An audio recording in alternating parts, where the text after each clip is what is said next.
Hello, this is Sophie Lawson from SOPHiELawson.com, and this is episode 219 of the SOPHiE Art Podcast, which is a little podcast that I do about the art and things with my co-host lilDENNiS, and he's back once again, and he's going to help us today, because I'm calling this one time at art class. So what I'm going to do on this one is, I'm going to talk about the last sort of month. It's actually about 7 weeks, but the last sort of month or so of art class, talk about the things I've learned and stuff like that. So lilDENNiS is going to get us into this one.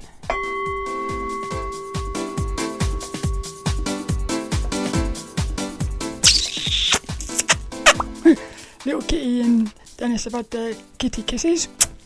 I think they enjoyed that one. So what I've got for this is, I've actually got 7 weeks worth of art class to talk about, and I thought I'd start with the first week very briefly, which was life drawing, but I'll put a link and everything in the show notes at SOPHiELawson.com, where I did a full episode about going back to art class. And what I'm going to do is each month, the first week of each month, I'm actually going to talk about like the last month's worth of art class.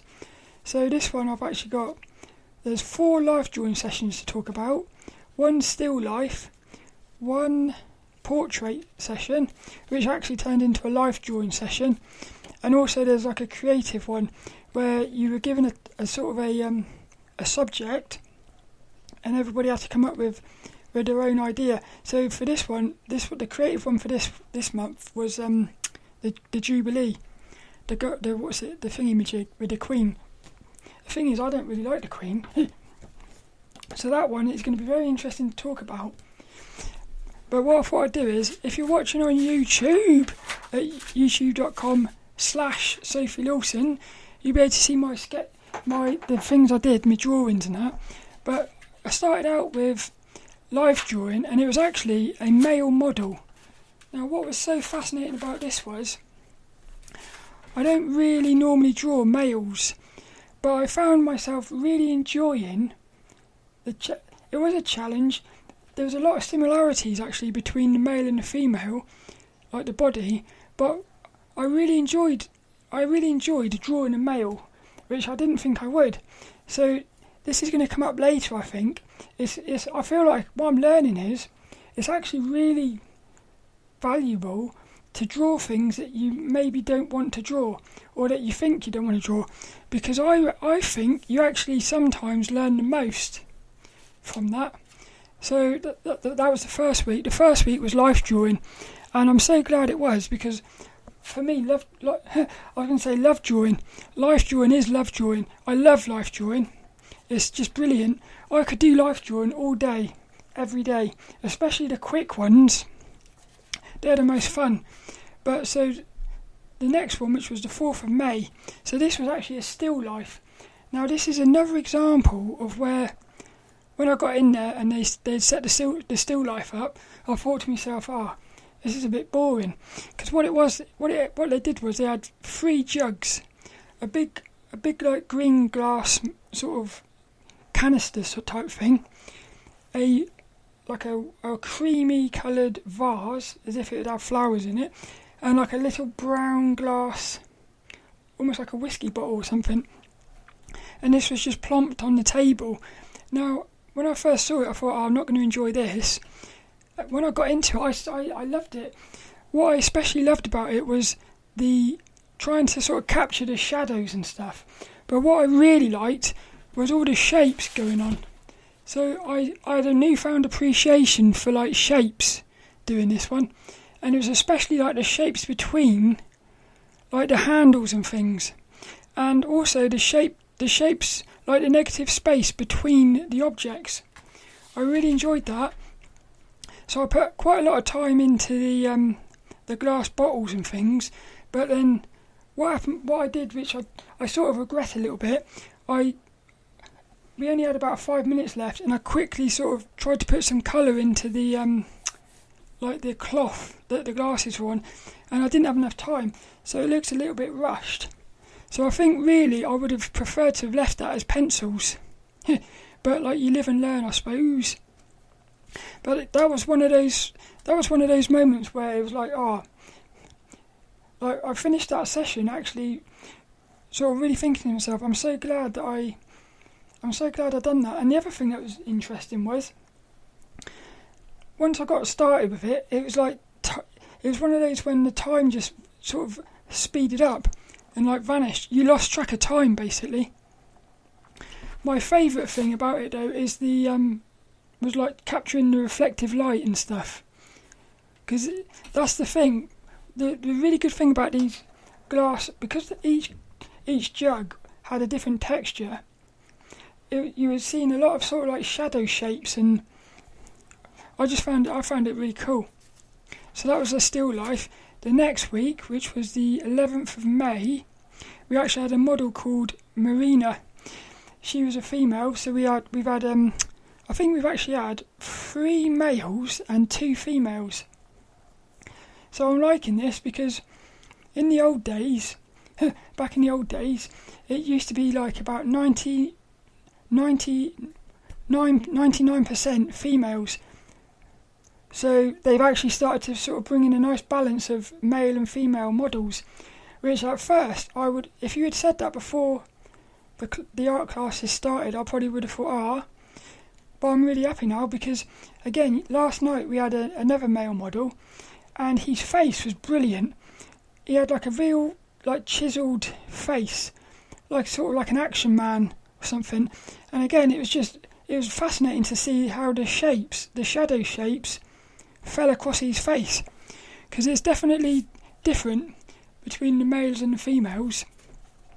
But what we did here was we had 2 short 5-minute poses. So I got my little me pencils out, and well, I love doing the quick sketches. For me, that's when you capture the essence of it. So what I've started doing now is when we go on to the long pose, I've actually started doing a little quick sketch first, because you get quite a lot of on this one she had a little necklace on, and I put it in because I feel like the necklace is a sort of well, I say this quite a lot, props have like a story to them. So if you put like a little necklace on, somehow it creates a story about this little character you've drawn. The other thing is with the little quick sketches, like the 5-minute poses, they're a lot more dynamic, because the model they've only got to sit there for 5 minutes, so you get more exciting poses as well. Like the way the legs are, she's beautiful, this model is. Oh, I think this is the one that had loads of tattoos. So again, the quick poses, what I did at first was I was trying to capture like the essence of it, and then I was trying to capture the have a look for the shadows and the lights and the shadows, lights and darks. And then we moved into the full. It would have been about an hour and a half. Now the thing with this one was, the pose was very, like I say, static. So it was quite hard. It was quite hard for me to, because what she was doing was she was lying down with like one leg up in the air, creating like a triangle, but my view was side on. So it was very hard for me to work out how long she was going to be on the piece of paper. So I ended up doing quite a lot of quick sketches, just trying to work out the proportions of her. And the thing I was drawn to the most was her leg. She had one of her legs bent up like a triangle, but it was beautiful. That's one of my favourite shapes in the female form, or even the males have it as well. What happens is one side of the leg is straight, and the other side is curvy. Like the side with the bum is curvy, and then the other side is straight. So I've always found that quite exciting, how you have straights with curvies.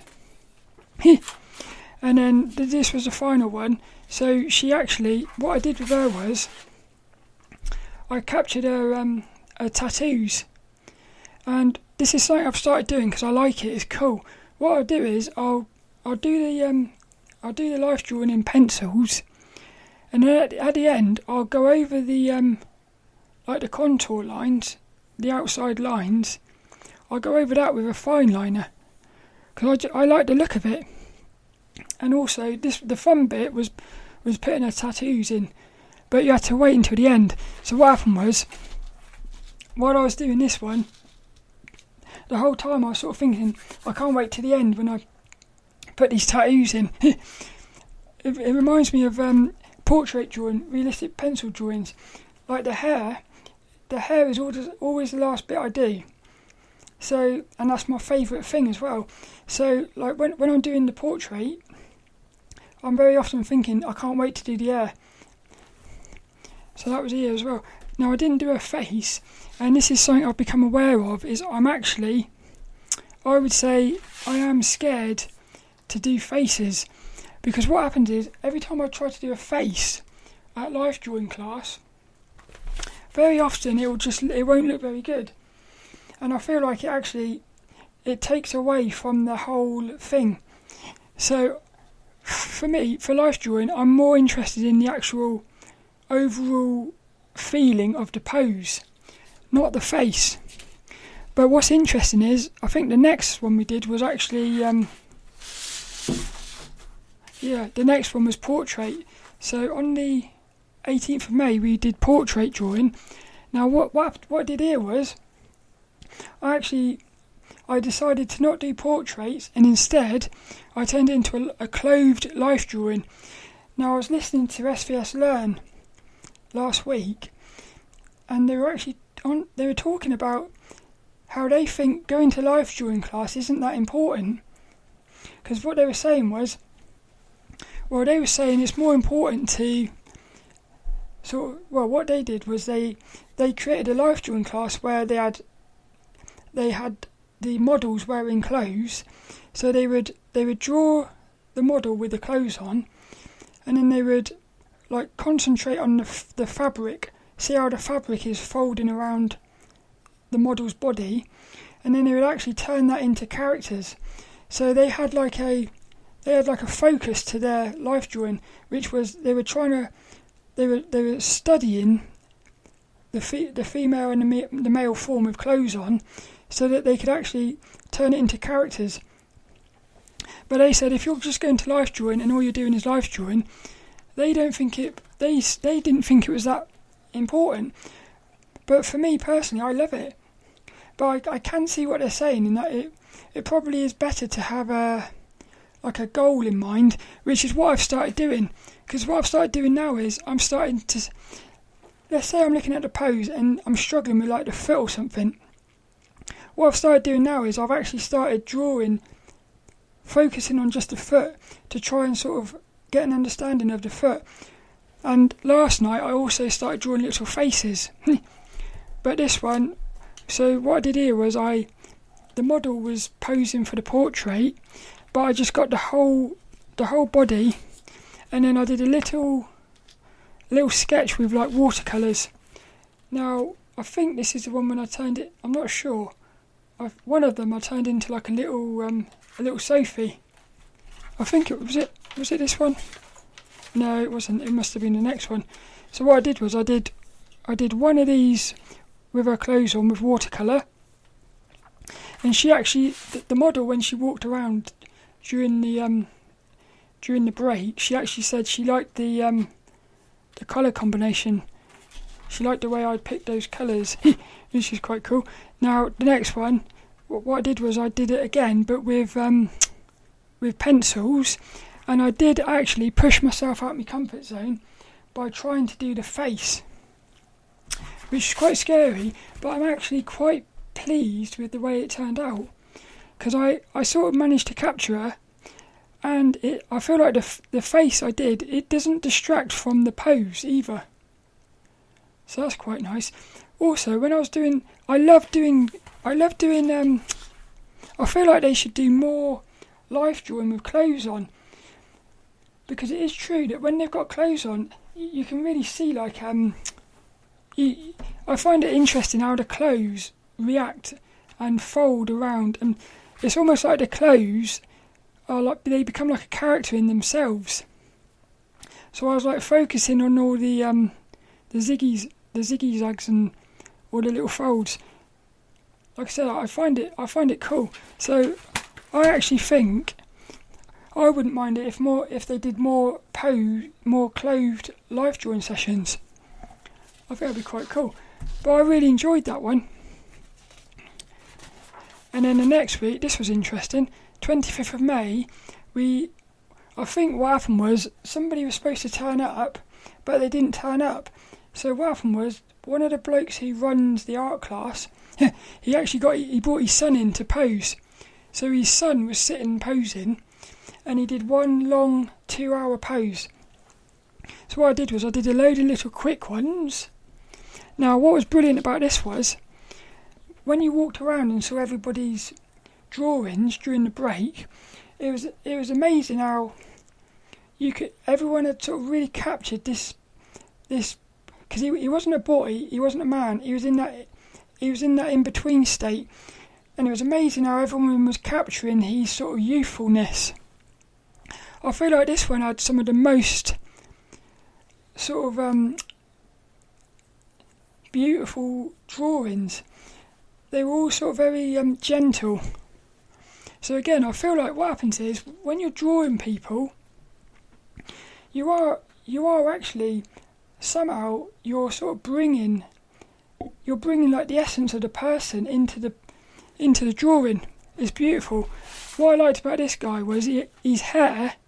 He had this hair, like the young people, they've got this hair where it's just like, it's like cool. It's like one big sort of shape, like folded over. Well, what happened was I got this idea of turning him into like a little character. So later on I turned him into a character. But I think for me, his hair, the shape of his hair was the best bit.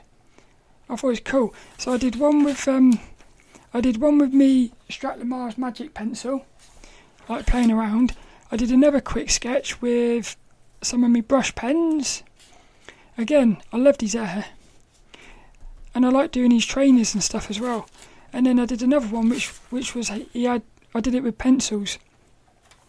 So my favourite thing to draw was his trainers, because I liked the shape of them. Again, I love drawing the fabric. His hair was so cool, but the one I drew of him in pencils, I feel like he looks a bit like a sort of persona. He looks like a character that could be in a video game to me. So what happened was, I thought to myself, he's got a bit of a big head. I don't know if that was my drawing or something, but I got this idea to actually focus on trying to turn him into like a character. So what I did one close up on his head, and then I did another one where I basically tried to turn him into like a little SOPHiE, somebody who would exist in little SOPHiE's world. And again, this was cool as well, because what I did was I sort of squished him up. So I was keeping him the same, but sort of turned him into a character. And again, what I loved was I was trying to simplify him. So his hair, whereas when I drew him realistically, his hair was probably about 3 or 4 sections. When I drew him as a character, his hair became one big shape. It's almost like he had like a massive Skittle, or like a massive chocolate M&M stuck on his head. So I thought it was cool. I really enjoyed that one as well. And then again, what I did was I focused. I did a few little quick sketches, really, focusing on the bits I liked. So I liked his hair, so I did a little quick sketch of his hair. I loved the fabric folds on his arm. They were making some really interesting shapes, so I did a little sketch of that. I loved the way he had his hands as well. So again, I did that. The thing was, I was struggling with that because I couldn't get the sizes right on his fingers. No matter how many times I did it, it's very hard for me to draw fingers. And then I did his trainer again, because I like the shape of his trainer. So once again, I love these shapes of I love the way clothing creates these little shapes all over the place. Now this one was interesting. So this one was it was sort of like a little art challenge competition type thing. So what happened was, we got an email saying this week's challenge is you've got to draw something related to the Queen's Jubilee. Now my first thought was boring, because I don't like the Queen. It's not that I don't like the Queen, it's that for me I don't understand why the Queen should be anything special, because she's just a human like all of us. So, but I'm not going to be horrible about it, but I did think, I don't know what to draw here. So the best thing about this was the one where I had to really think. So I thought, right, at the moment, everything I could think of I wasn't going to enjoy, because I was thinking of like drawing the Queen or stuff like that, and I just thought everything I thought it'd be a bit boring. So I thought, what do I love drawing? I love drawing animals and flowers. So what I did was I found a corgi, because that's like the Queen's dogs. So I got a corgi, and I got some red, white and blue flowers, because I thought that was like the colours of the British flag. So what I did was I actually got a bunch of reference images, and I sort of stuck them all together. So I found a reference image of a corgi, I found a little bandana and a crown, and I found some flowers. And what I did was I put the a Union Jack bandana on the dog. I put a crown on the dog's head, and then in the corners I put some of these flowers.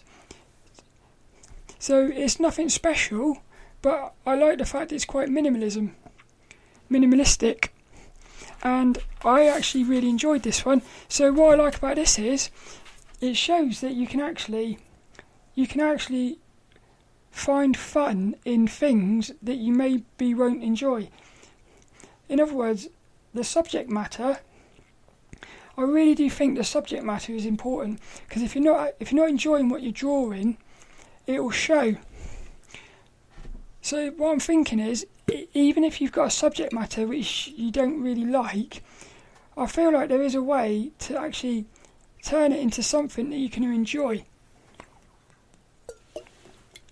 So for me, this week here was actually the most interesting, because what happened was, when we went into the art class, there was only 5 of us there. There was only 5 artists there, and what happened was, well, what I think happened is nobody had any interest in drawing or painting stuff from the Jubilee, because I think a lot of people probably thought it'd be a bit boring.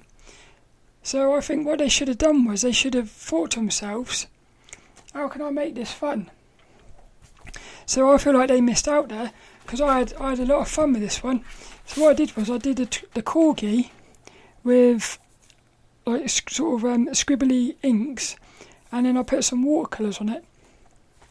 Now I was very mindful in this one to make sure I kept the watercolours very light, and also allowed them time to dry. Now there was one part on the crown where I rushed it a little bit, and what happened was the one of the jewels on the crown, it sort of bled into the thing. I like that though, because to me that's like a constant reminder to be more patient with watercolours. And I did the flowers as well, and then what I did after that was I focused more on the flowers, but I used my brush pens. Now what I liked about this was it was interesting for me to see how the brush pens you can build up the colours, creating like shadows and things. So I enjoyed that.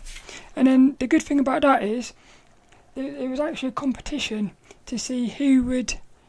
Oh, I've got a really good image as well. I'll try and put it in. There's one of the artists, they painted this beautiful. It was beautiful.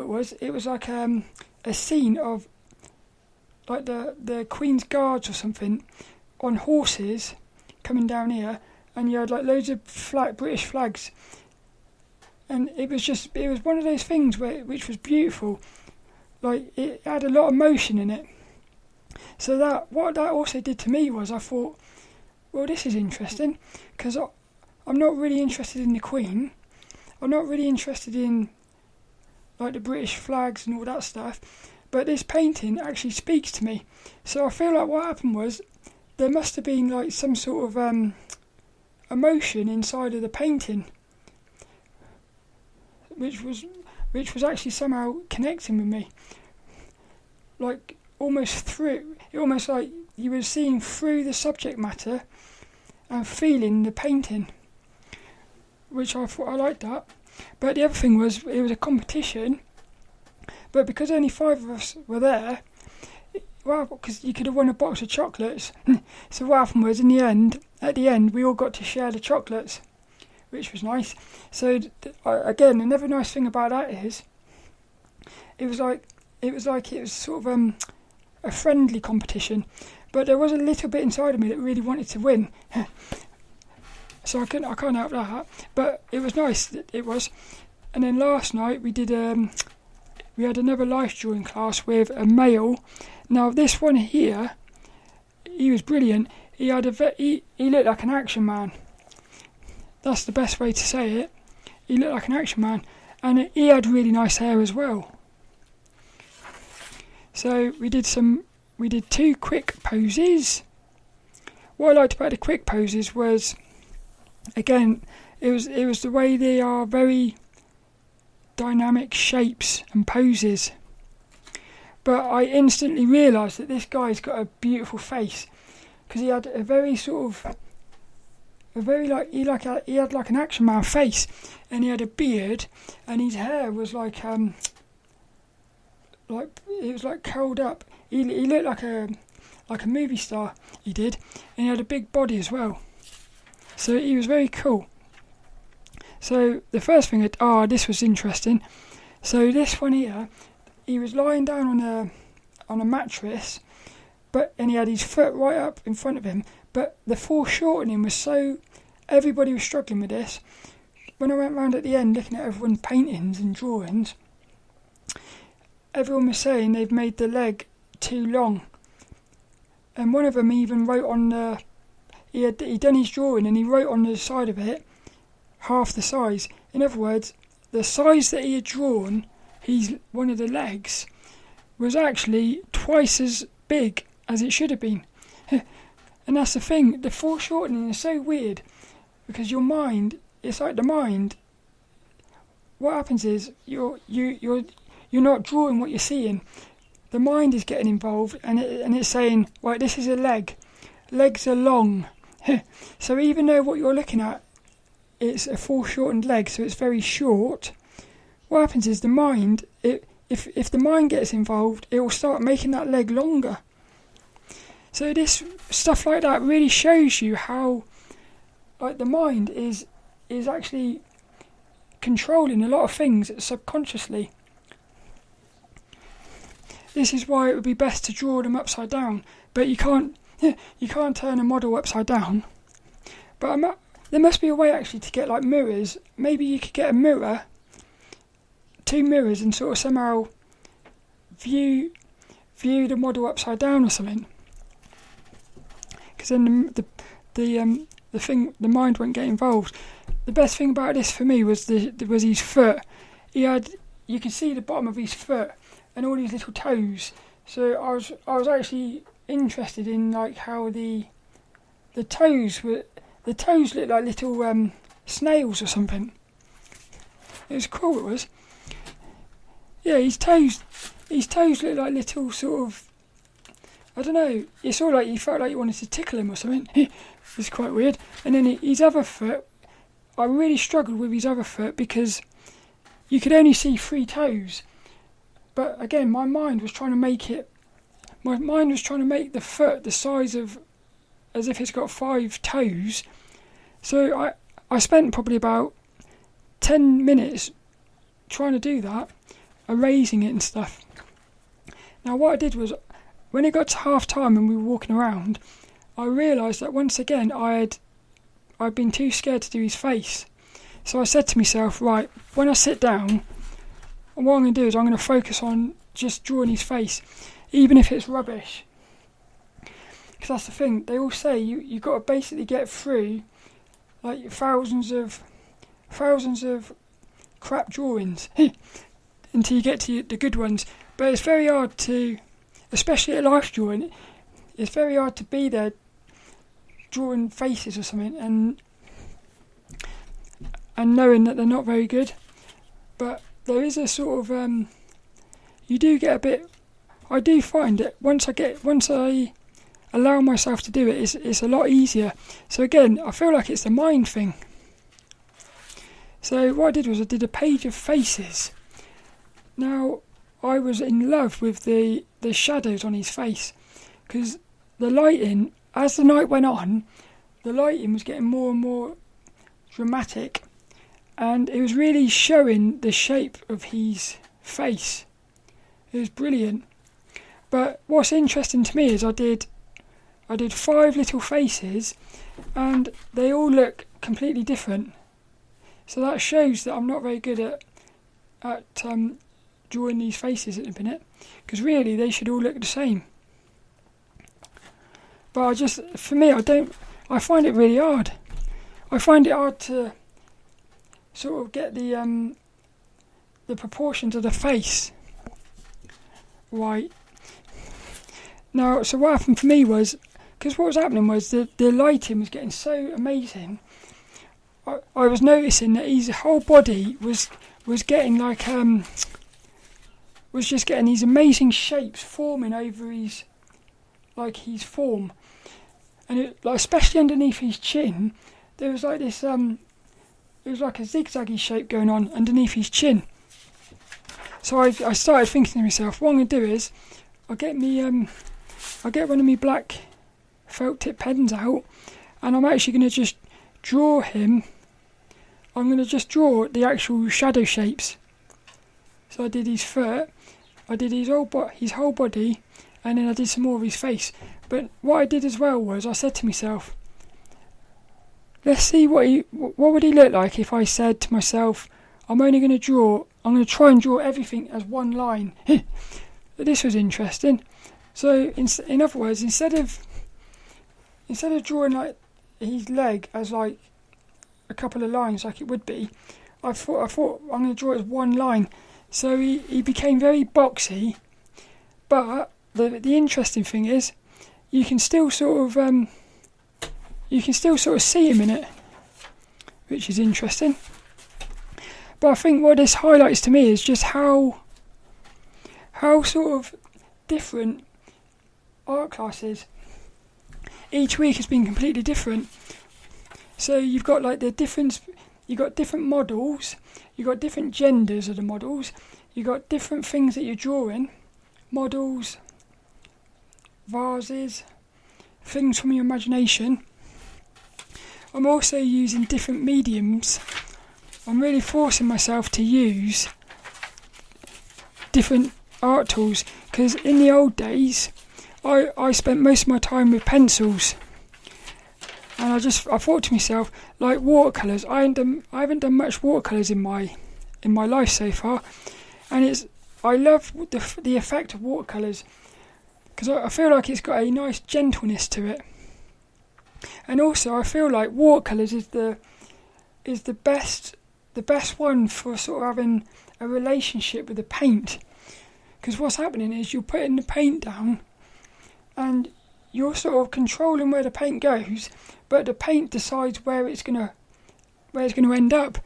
so it's almost like you and the paint are working together with watercolours, whereas with like acrylics and oils, because they're thicker, it still does it. But I just find watercolours is the most random, which is the most, I feel like it might be the most challenging. But I reckon if you can master that, it'll be beautiful. Now there's some artists who have got, there's an artist called Steve Hank. He's on my Inspirational Artists. You should see what he's doing with watercolours. He can actually create realistic, you look at them and they look like photos, but they're watercolours. Now I don't know how anyone can do that. Unfortunately, Steve has actually died. And I don't know if he ever released any videos or nothing. So the thing is, we may never actually get to see his process. which is a real shame. But I'm loving it, art class at the minute.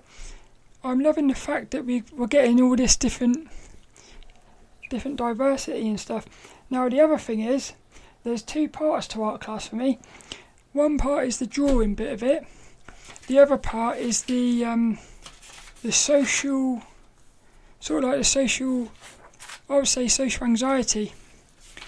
Actually, what was my favourite? My favourite one is probably that girl with the tattoos.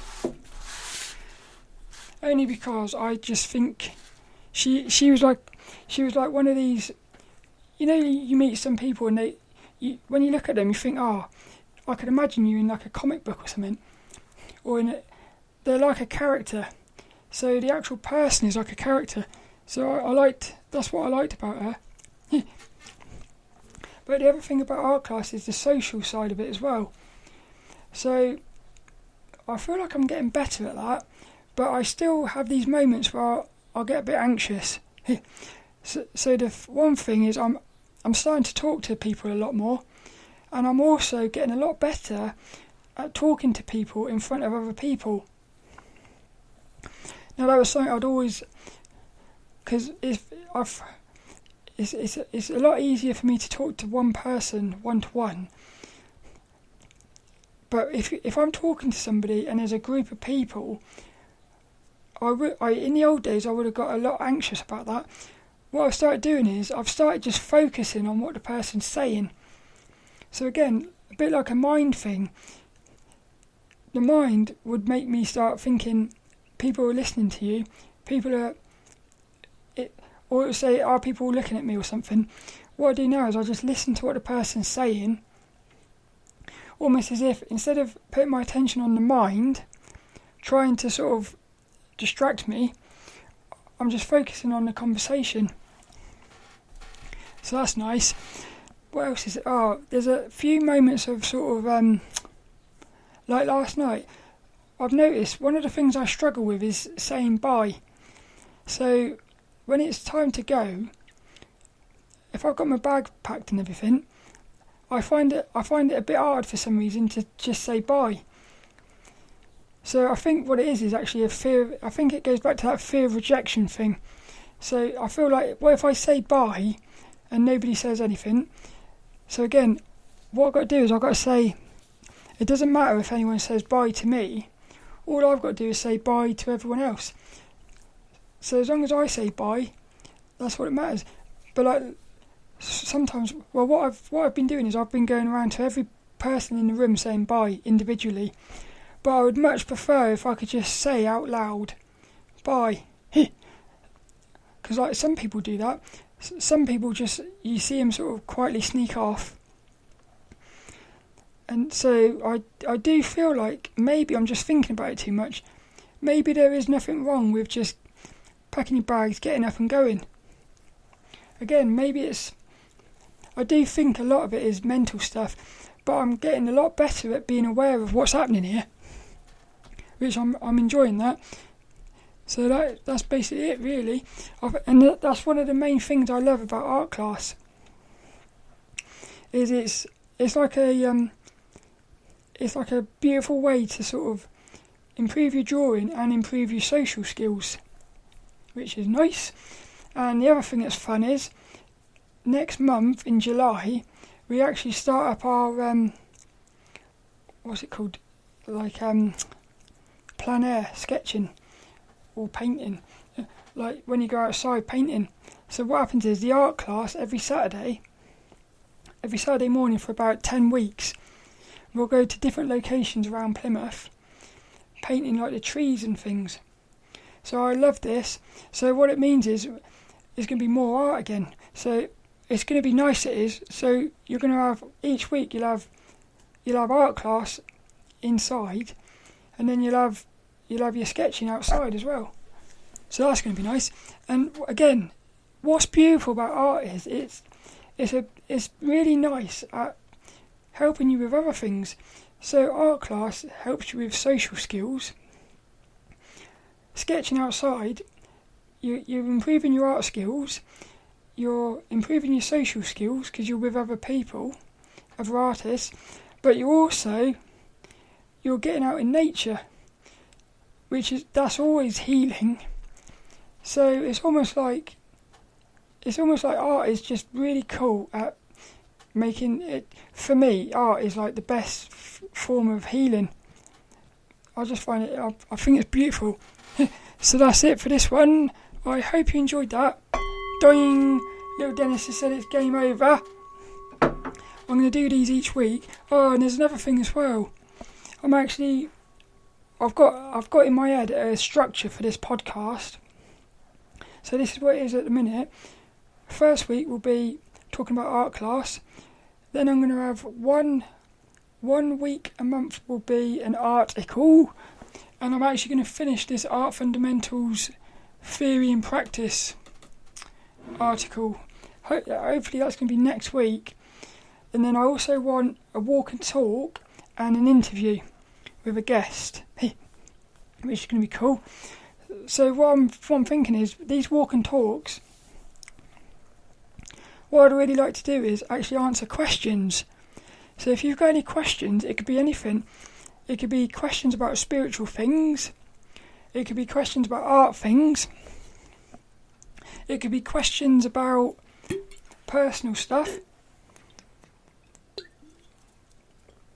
Absolutely anything. If you send me your questions, what I do is, while I'm doing these walk and talks, I'll walk around like nature, because we got the nice summer coming up now. And while I'm doing that, I'll answer questions. So I think that'd be cool. So if you're interested in that, that'd be that. All that's left is this week's inspirational quote. Now this one is quite funny, this one. So the quote isn't going to make much sense on its own unless I explain it. Once I explain it, I think it will actually... It's quite a powerful little quote, really. So the quote is, "Challenge too great?" ? Now, this is actually from one of the artists at the art class who runs the art class, called Battley. So what happened was, because only 5 people turned up to to that week of the Jubilee, it is true that it was quite a challenging one, because you had the challenge of what am I going to draw, and then you also had the challenge of coming up with the idea creatively, and then you also had the challenge of actually bringing your imagination to life. So, challenge too great. What that says to me is, a lot of people, if the challenge is too much, they won't turn up, which I think is a weakness.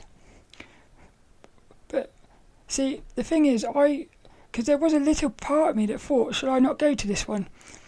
The part of that is it's going to be a bit too hard for me. So I feel like challenge too great is almost like saying, well, there was an advert in the old days, Pepperami advert, and it used to go, "What's the matter? Too spicy for ya?" So I imagine this quote said in that voice, "Challenge too great for ya?" In other words, don't be afraid of the challenge. That's what the essence of this quote is. Yeah. So if there's ever something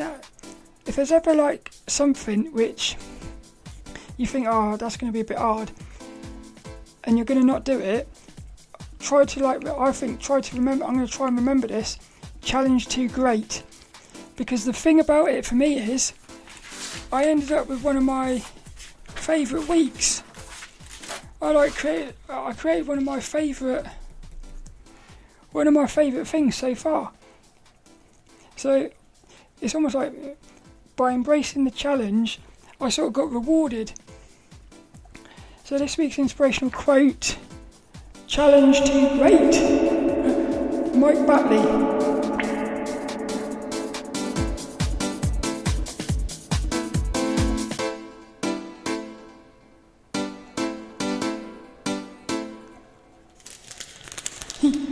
Now, I don't know if you remember, I don't know if you've been watching the videos on YouTube, but in the old days, in fact, I think I might have talked about this on the podcast. I think I did.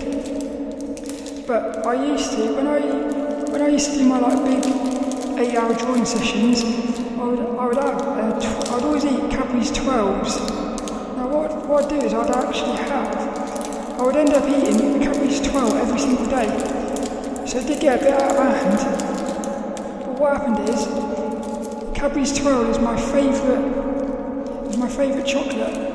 So I don't eat them much anymore. But I was at work today cleaning, and actually they've created a new Cadbury's Twirl of caramel flavour. So what I'm going to do on this is, I thought as a little Brucey bonus, I'm going to eat a bit. Oh, you can smell it. Can you smell? Watch this.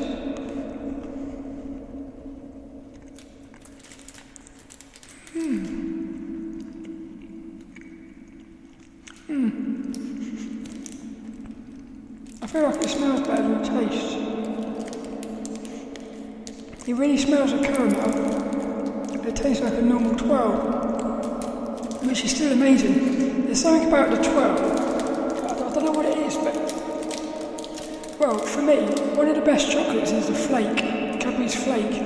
But the beautiful thing about the twirl is, you're getting a Cadbury's flake encased in chocolate, so it's a lot more practical to eat. Because the thing with flakes is they make a white mess. Whereas with twirls, well, that one's going to make a mess. But I do like these.